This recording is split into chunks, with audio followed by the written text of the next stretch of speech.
ఒకప్పుడు తెలుగు సినిమా థియేటర్‌లో ఒక వ్యక్తి స్క్రీన్‌పై కనిపిస్తే చాలు.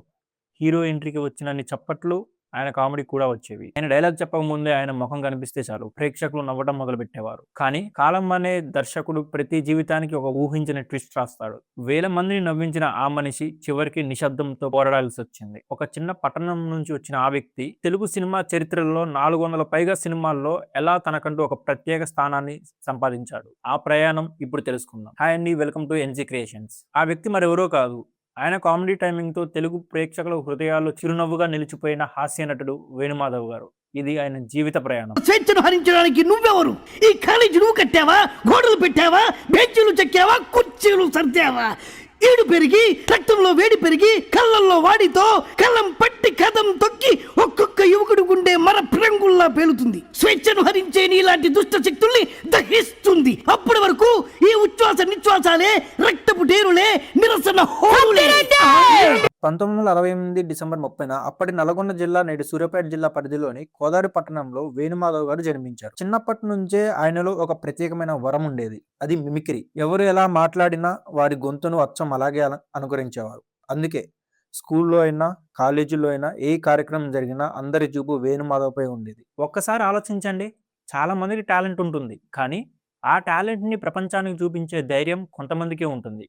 వేణుమాధవ్ గారు ఆ అవకాశాన్ని ఎప్పుడూ వదులుకోలేదు. చిన్న చిన్న మిమిక్రీ ప్రోగ్రామ్ చేస్తూ ప్రేక్షకుల ప్రశంసలు అందుకున్నారు. ఆ తర్వాత టెలివిజన్ కార్యక్రమంలో కూడా అతని ప్రతిభను చూపించారు. అక్కడి నుంచి సినీ ప్రముఖుల దృష్టిలో పడ్డారు. 1996లో మొదలైన సమర్పణ సినిమాతో తెలుగు సినిమా పరిశ్రమలో మొదటి అడుగు వేశారు. అది పెద్ద పాత్ర కాకపోయినా ఆయన ప్రతిభను గుర్తించడానికి అది సరిపోయింది. ఒక అవకాశం ఒక మనిషి జీవితాన్ని మార్చేస్తుందంటారు. వేణుమాధవ్ గారి జీవితంలో కూడా సమర్పణ సినిమా అలాంటి అవకాశమే. కానీ ఆయన అసలు ప్రయాణం ఇప్పుడే మొదలైంది. ఆ ఒక్క అవకాశం ఒక మనిషి జీవితాన్ని మార్చగలదు. వేణుమాధవ్ గారి విషయంలో కూడా అదే జరిగింది. ఆ చిన్న పాత్రతో మొదలైన ప్రయాణం కొద్ది సంవత్సరాల్లోనే తెలుగు సినిమా చరిత్రలో ఒక ప్రత్యేక అధ్యాయంగా మారిపోయింది. సమర్పణ సినిమా తర్వాత వేణుమాధవ్ గారికి వరుసగా అవకాశాలు రావడం మొదలైంది. ఆయన కామెడీలో అత్యంత పెద్ద బలం టైమింగ్. ఎంత పెద్ద స్టార్ హీరో ఉన్నా సీన్ మొత్తం తన వైపు తిప్పుకునే శక్తి ఆయనకుండేది. అందుకే దర్శకులు కూడా ఆయన కోసం ప్రత్యేకంగా కామెడీ సీన్లు రాసేవారు. ఆ రోజుల్లో కొత్త సినిమా రిలీజ్ అవుతుందంటే హీరోతో పాటు వేణుమాధవ్ గారి కామెడీ ఎలా ఉంటుంది అని కూడా ప్రేక్షకులు ఎదురు చూసేవారు.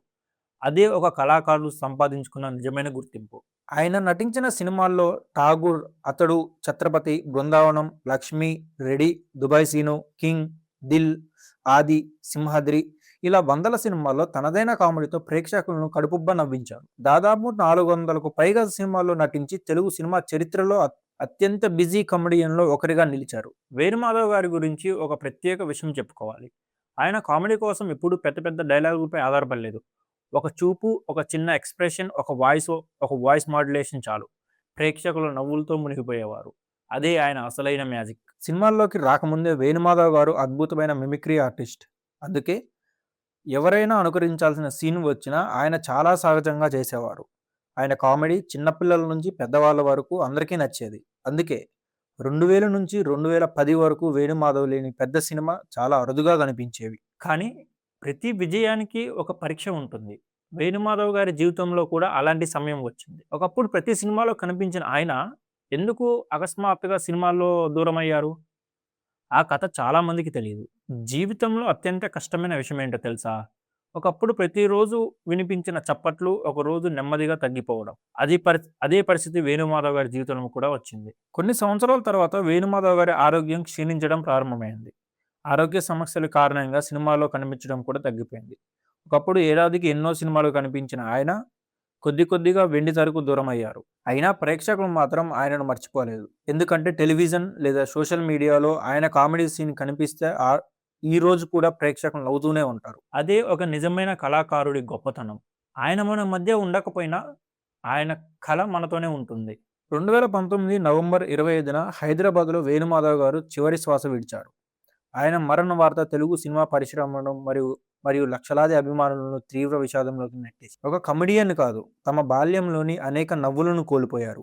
ఒక్కసారి ఆలోచించండి, మనల్ని ఏడిపించిన వాళ్ళను కొన్ని రోజుల్లో మర్చిపోవచ్చు, కానీ మనల్ని మనస్ఫూర్తిగా నవ్వించిన వాళ్ళను ఎప్పటికీ మర్చిపోలేం. వేణుమాధవ్ గారు కూడా అలాంటి అరుదైన కళాకారుల్లో ఒకళ్ళు.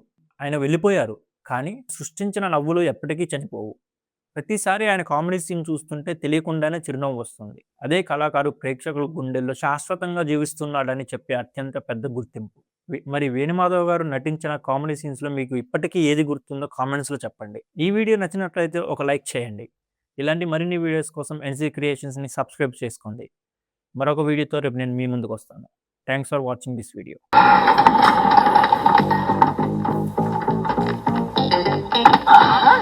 ఏమిరో బండిని దంతున్నావు? నిన్ను దంతా ఈ టైగర్ టైం వచ్చింది, నన్నెవ్వడు ఆపలేడు. Nobody can stop tiger.